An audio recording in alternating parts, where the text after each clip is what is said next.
105강으로 들어가겠습니다.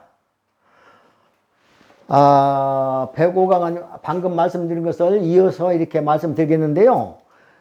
지금까지 한자를 한 나라에서 이거 우리 글이다 또는 우리나라 글이다 이렇게들 말이 왔지만 그거는 전적으로 내가 근거를 다 대가지고 태초학이라고 하는 학문에 대해서 전부 얘기를 밝혀놨어요. 그건 한 나라의 글이 아니고 하늘의 글이에요. 만일 경우 창세기 1장하고 창세기하고 한자 옥편하고 이제 같다는 것을 밝혀냈으니까 밝혀냈는데 그러면은 만일 한 나라의 글이라면은 창세기가 그럼 한 나라의 창세기입니까? 우주 전체의 하나님의 글이에요. 그래서 독설 40여만 원이라니까요. 혼자서 말씀하신 거. 준비하신 것은 또 뭐라고 하냐면 말씀을 먼저 준비하셨거든요. 그걸 뭐라고 하냐면 이 복자를 써요.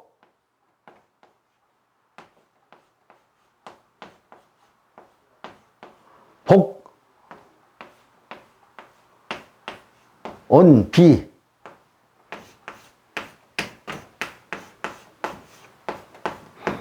준비한다고 해서 수필자예요. 이 말씀, 준비한다. 그래서 이 말씀을 준비하는데 몇 마디나 준비하셨느냐, 그러면은 40여만 원이라니까요. 하나님께서 말씀하신 것이 40여만 단어나 된다, 그 말이에요. 그 저번에 말씀드렸죠? 국어사전에 그러면 몇 단어나 되느냐? 우리나라 국어사전에 약 23만 단어라고 말씀드렸죠? 나머지 17만 단어는 빠뜨리고 있는 거예요. 그러니까 사람이 말을 만들었다고 생각하는 거예요. 그러면 각 나라 말을 다 하나님이 만들으셨냐? 당연히 그렇죠. 그러니까 여기서 말씀드렸죠? 지난번에 말씀드린 대로 11장에 가가지고 여기 11장에 가가지고 바벨탑을 쌓은 사건을 여러분 얘기라도 들어보셨을 거예요. 바벨탑 사건 때에 하나님한테 도전했다가 하나님이 말을 다 세상을 흩어버리고 사람들을 흩어서 지구 전체에 퍼져 살게 하면서 동시에 말까지 다 준 거예요. 그러니까 바벨탑 쌓다가 말을 알아먹을 수 없어, 서로 간에. 그렇게 돼버리니까 바벨탑을 포기하고 싹 흩어서 한 거예요. 그럼 어떻게 흩어졌냐 그러면은 밀가루나 보리가루처럼 훅 불어서 다 흩어버렸다 그랬거든요. 그러니까 그러한 얘기들을 하기 전에는 유일했단 말이에요. 문자도 유일했고 말씀도 유일했고 그래서 문이나 언문이나 말과 글, 말씀 원자하고 문자하고 해서 언문은 같은 거예요. 일치했단 말이에요. 그럼 그 말씀이 나타날 때에 형상도 함께 나타났기 때문에 그 형상 모양을 하고 있는 거예요. 글자가. 그러니까 사람이 어떻게 우주를 다 말할 수 있으며 한자는 우주를 다 말하고 있거든요. 이것이 우리 거다. 이렇게 하면 그거는 넌센스라니까요. 어불성설이고 언어도단이에요. 생각해보세요. 한글은 세종대왕이 만들었다고 그 뿌리를 알지만은 그 다른 문자들, 영어도 또 다른 문자들도 다 근본이 무엇인지를 모른단 말이에요. 그런데 내가 처음으로 한자의 근본을 밝혀낸 거예요. 이게 창세기하고 정확하게 일치가 된다. 그렇게 이제 일치가 되니까 생각해 보세요. 한자가 창세기하고 일치된다면 그럼 창세기는 여기 만약에 중국글이라고 한다고 했을 때, 그럼 중국이 성경 창세기를 만들었습니까? 언어 도단이라니까요. 업을 성설이고. 그래, 우리나라 글이 아니고, 누구 글이 아니고, 중국 글도 아니고, 일본 글도 아니고, 한국 글도 아니고, 아니에요. 천문이에요, 천문. 천문. 문자라고 하는 것은 천문이라니까요. 이 한자는. 그렇기 때문에 그 모양과 서리와 글자의 뜻과 다 일치하지 아니하면은 그거는 한자 해석이 아니에요. 그건. 한자를 갖다가 막 초서로 쓴다든지 엉뚱하게 이렇게 막 자기 나름대로 그냥 예술이라고 해가지고 그냥 쓰고 그러죠. 그건 다 엉터리. 이렇게 또박또박 쓸 때에만 비로소 그 사람이 한자를 아는 사람이에요. 바르게 정식으로 이 정자를 바를 정자 알죠? 하늘. 그 다음에 그칠 찌자. 하늘에다 딱 맞춰놨을 때. 그래서 하늘나라가 왔을 때 그 시간을 딱 정해서 맞춰 나가는 것. 그것을 시간이라고도 말하지만은 그 시간에 맞게끔 땅이 제일 먼저, 지구에 제일 먼저 비추는 곳이 어디냐면 뉴질랜드예요. 그래서 뉴질랜드 시간으로 제가 땅에 이제 첫 빛이 비치는, 해가 떠오르는 시간, 그러니까 출발하는 시간이죠. 그래서 웹사이트 주소를 이렇게 만들었으니까 거기 시간은 한국 시간보다 4시간 차이 나요. 그러니까 0시에 출발할 거예요. 23일 0시. 그러니까 22일에서 23일로 넘어가는 그 0시. 그럼 한국 시간으로는 오늘 저녁, 오늘 내가 이제 22일 날 촬영을 하고 있으니까 오늘이라고 말하는데, 오늘 저녁 8시 이후면 이게 웹사이트에 뭐가 나가는가 이제 알 수 있습니다. 뭐가 나갔느냐 그러면은요, 솔직히 말씀드려서 이 어려운 일을 제가 했거든요. 무슨 어려운 일을 했냐 그러면은, 나 혼자 이렇게 떠들어가지고 될 일도 아니고, 또 하나님께서 너 혼자 떠들고 있어라 그런 뜻도 아니고, 그래서 제가 편지를 썼습니다. 누구에게? 유엔을 포함해서 12개국 정상들에게 편지를 썼어요. 나 이걸 말을 할까 말까 생각했는데, 이제 이미 이제 여기에 이제 8시, 오늘 저녁 8시 이후는 이제 발표가 될 거니까, 그래가지고 영어로 하고 한국어로 하고 두 가지로 해서 발표가 되었습니다. 발표가 됩니다. 왜냐 그러면은 이제 12개국 정상들에게 이제 편지를 보냈으니까 이런 일이 있습니다 하고. 이런 일이란 것은 뭡니까? 우주가 새로 창조된 그 일이 사실이었다고는 사실. 객관성을 얻었으니까요. 창세기만 기록되어 있던 것이 한자 억편이 그것이라고 하는 것이니까 같이 이제 대조 순서대로 딱 해가지고 책을 이렇게 9권을 써놨으니까, 이 9권 써놓은 책이 있는 한, 아직 출판은 안 했지만은 객관성이 이제 확보됐잖아요. 가장 깊다고 하는 성경 창세기 1장부터 시작해가지고 17장까지 하고, 가장 동양에서 제일 깊다고 하는, 누가 말해놓은 것도 아니고 글자 그대로, 글자가 있는 그대로 해석해가지고, 내가 생각해가지고 이런 해석이다고 아니고 그냥 그대로 찾아가지고 그것을 가지고 대조를 해놨으니까, 그 순서가 이 글자 순서하고 똑같으니까 객관성 확보되지 않았습니까? 이런 엄청난 일을 해놓고 나 혼자 이렇게 목이 만난 소리로 강의를 한다고 해가지고 그게 세계에 언제 퍼지겠습니까? 그러나 해신이 있든 없든 상관없이 하나님은 하라고 하면 그냥 해버리는 거예요, 나는. 그러니까 12나라에다가 왜 하필 12나라냐? 그거는 하늘의 이치가 만 숫자가 12이에요. 그래서 아브라함을 처음에 부르실 때도 한 민족을 만드실 때 12지파를 만들었고 예수님이 오셔가지고 제자를 삼으실 때도 12제자를 삼으셨어요. 그게 하늘의 만수기 때문에 그래. 완전한 숫자예요, 그게. 그 1년도 12달 아닙니까? 1년 12달이에요. 그게 12이라고 하는 숫자는 그렇게 완전한 숫자이기 때문에 그래서 이번에도 제가 하나님이 딱 보여 12를.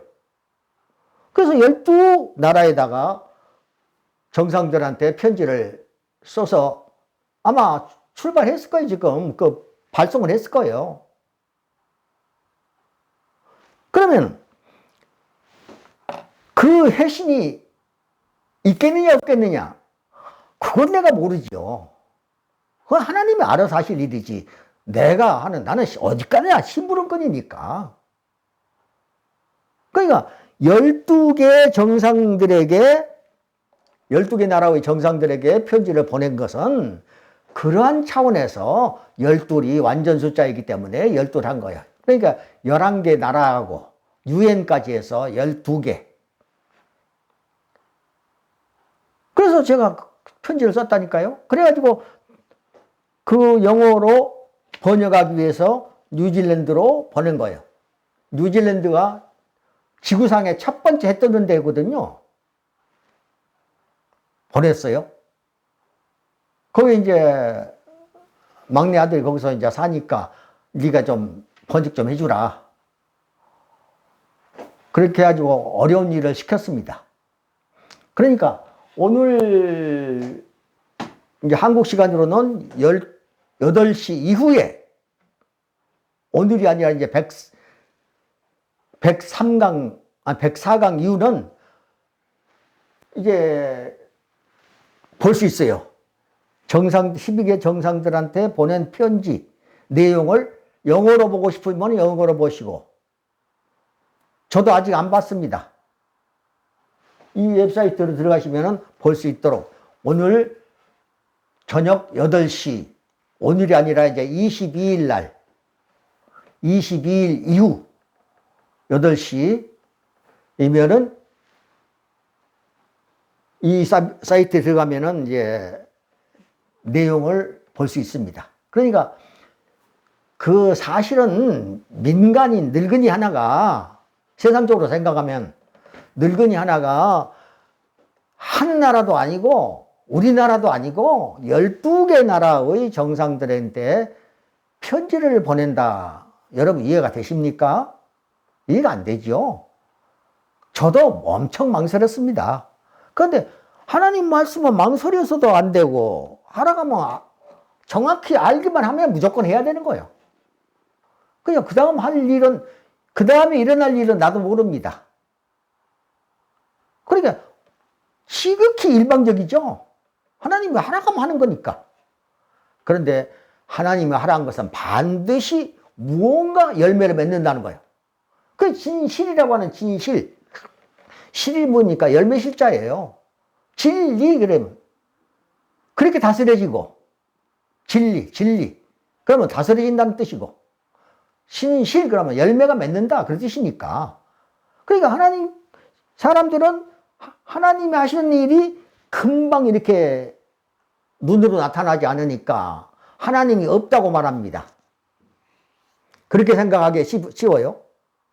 그런데 하나님을 보지 않는 사람들은 그렇게 말할 수밖에 없어요. 하나님을 만나본 사람은 그렇게 말 안 합니다. 그러면 하나님을 만나본 사람이 정상일까요? 하나님을 만나보지 못한 사람이 정상일까요? 정상적인 생각을 해야죠. 정상이라고 하는 것은 이런 얘기라니까요. 여기 보십시오. 발을 정자예요. 하늘에 이치를 딱 맞춰놓으면 하나님이 딱 나타나 있어요, 거기에. 세상에서 오직 세상만 보고 땅만 보고 살고 물질이나 보고 살고 눈에 띄는 것만 보고 사는데 그것이 전부가 아니라고 하는 사실, 그것이 진짜냐 저것이 진짜냐 그러면 당연히 하늘의 이치가 일치한 것이 정상이죠. 그러니까 하늘 얘기가 있고 땅 얘기가 있다면 하늘 얘기가 진실이고 땅 얘기는 하늘에서 내린 것만 하도록 되어 있어요. 그러니까 근본이 아니죠. 본질적인 것이 아니란 말이에요. 그래서 하늘에서 무엇을 내리느냐, 전번에도 잠깐 말씀드렸던 것 같은데 경도라고 하는 거예요. 경이 뭡니까? 갈경자라니까요. 땅에서 농사하는 철, 거기 딱 맞춰서 지금 하나님이 하라고 그러는 거예요. 그러니까 경도를 알면 득도가 되는 거예요. 엉뚱한 데 가가지고 가부좌 틀고 앉았다고 도가 트인다면은 세상 사람은 다 도를 달아야 돼요. 그런데 도라고 하는 것은 그런 것이 아니고 경도라니까요. 경도. 경작을 위해서, 경작 알죠? 농사 짓는 거. 그것을 땅의 입장에서 생각하면 안 돼요. 왜? 땅만으로 농사가 되나요? 아, 비 한 방울도 하늘에서 와야지요. 바람도 하늘에서 와야 되고, 바람이, 하나만 내가 말할게요. 24번 화신풍이라고 해요. 꽃바람이 24번을 불어줘요. 그 꽃바람이 불어야 꽃이 피죠. 꽃이 피어야 열매가 열고 그 열매를 먹고 살지요. 그러니까 그런 것을 모르니까 사람들은 땅에서 나다가 땅만 보고 사니까 땅에서 이제 생산이 되는 줄 알아. 그런데 땅에서 생산되는 것은 하늘의 기운에 의해서 그렇게 된 거라고 그랬죠. 그래서 하늘의 무슨 기운? 이렇게 말한다면 원형이정이라고 그런 말씀 드렸죠. 원형이정. 원기, 형통한 기운. 그러니까 원기는 처음에 심는 것을 말하고 봄이에요, 그게. 그래서 땅에서는 봄이 되는 거예요, 그게. 그 다음에 형은 형통하다고 해서 형자거든요. 그러면 그 형자는 뭐냐 그러면은 여름을 말한단 말이에요. 땅에서는 여름으로 나타나니까 막 형통하게 막 가지도 뽑고 그냥 열매도 열리고 이파리도 많이 피고 막 그러잖아요. 형통을 말하는 거예요. 이는 뭐예요? 이로울 이자예요. 이로울 이. 그러니까 이해, 이익 그럴 때 열매가 열리니까 이익이 되잖아요. 그 하늘에서 그 이의 기운이 땅에 내리니까 땅에서는 가을이 오는 거예요. 그 다음에 원형 이정 그랬죠. 정은 뭐예요? 이 고들정자라니까요. 열매가 이제 완전히 딱 이제 맺어져 가지고 그래가지고 걷어들이고 씨는 맺어지는 거. 열매가 맺어져서 거두고 수확해서 들여놓고 하는 그 기운이 오니까 겨울에는 이제 쉬는 거예요. 이제 다 들여놓고 쉬는 거예요. 그래서 원형이정. 그래서 계절적으로 봐서 우리가 사계절이 뚜렷한데 대한민국이 이런 차원에서 보면은 중심국가예요. 그렇기 때문에 일치하는 거예요. 그러니까 말을 다 하기에는 부족하지만은 일단 말이고 글자고 다 하나님이 만들어 놓으신 것을 갖다 쓰면서 하나님은 나 몰라라. 그렇게 살면 안 된다니까. 이제 새 세상은 보십시오. 오늘 이후 새 세상인데 그 새 세상에서는 하나님이 직접 다스리시는가 아닌가를 유심히 이렇게 볼 필요가 있어요. 그러면 그전하고 어떻게 다르냐? 사람 마음대로 해가지고 막 어지러 놓은 것보다는 이제는 그렇게 하면 안 돼요. 이제 하늘의 뜻을 잘 알아서 행하는 것이 지혜로운 사람이고, 당연히 그래야 열매 맺는 일이 되는 거예요. 결실한단 말이에요. 그러니까 절대로 사람 마음대로 이제 될 것이다 하는 생각은 버려야 돼요. 내가 분명히 말합니다. 내일부터예요, 내일부터. 그걸 저 사람이 뭔 말을 하려고 지금 그렇게 현실을 가지고 얘기하는가 그러지 말고 보십시오. 내일부터 하나님의 시대예요. 여러분이 4차 산업혁명 시대 이렇게 말하는데 그거는 넌센스예요. 이제는 소동산이기란 말이에요. 소동산이기. 선진국으로 가는데 제가 말씀드릴 것은 이때까지는 이 먼저 선자를 써서 경제적인 넉넉한 나라를 선진국이라고 그랬어요. 문화적으로도 그러고. 그런데 이제는 천진국이에요. 천진국. 천진국을 따라가야 돼요. 천진국이 뭐냐? 선진국하고 개념이 뭐가 다르냐? 선진국은 경제적으로 먼저 앞서간, 그 문화적으로 먼저 앞서간 그런 뜻이고, 한국이 선진국 반열에 들어가면서 동시에 천진국이 돼버린 거예요. 그거는 질적으로 다른 거다. 어떻게 다른데? 낙원에 가는 길이에요, 이게. 길이 이렇게 있잖아요. 요 큰 길이 있습니다, 이게. 이렇게 지금까지 왔어. 그래갖고 여기 왔다 갔다 한단 말이에요, 이렇게. 그런데 이것 가지고는 지금 세상밖에 못 되는 거예요.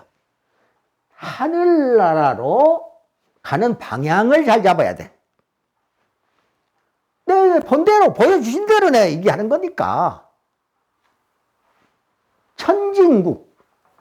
그래서 한국은 천진국의 제일 앞잡이입니다. 앞선 깃발을 딱 들고 앞서가는 사람이에요. 그런 나라예요. 그런데 그걸 아는 사람은 아직 없지요. 에덴 동산에 들어간다. 그것이 곧 소동산이에요. 소자가 무슨 소자냐고 하면은 다시 말합니다. 향할 소자라니까요. 에덴 동산을 향해서 가도록 제가 인도하고 있는 거예요.